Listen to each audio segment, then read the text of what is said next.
Virat కోహ్లీని great అని పిలవడం చిన్నమాట. ఎందుకంటే ఇతని కెరియర్ చరిత్ర లెక్కల్తో మాట్లాడుతుంది, డైలాగులతో కాదు. ఒకే ఏడాదిలో భారత్కి టాప్ రన్ గెటర్ 9 సార్లు.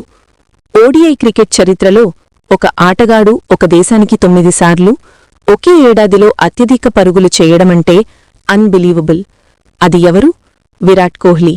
ఇది ఫ్లూక్ కాదు, ఇది ఫారం కాదు, ఇది discipline plus fitness plus mentality package.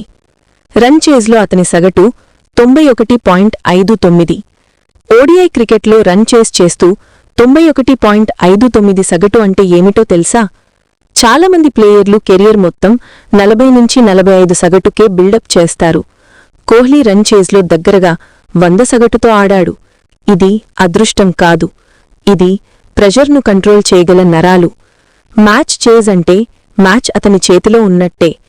Why Kohli is different? Talent మాత్రమే కాదు, మైండ్ సెట్. బలమైన బ్యాట్ కాదు, బలమైన మెంటల్ స్ట్రక్చర్.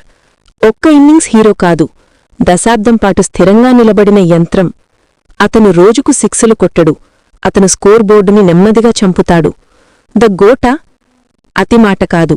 గోటంటే ట్రోఫీలు కాదు, ట్రెండింగ్ రీల్స్ కాదు, ఫ్యాన్ ఫాలోయింగ్ కాదు. గోటంటే డెలివరీ మీద డెలివరీ పెర్ఫార్మెన్స్.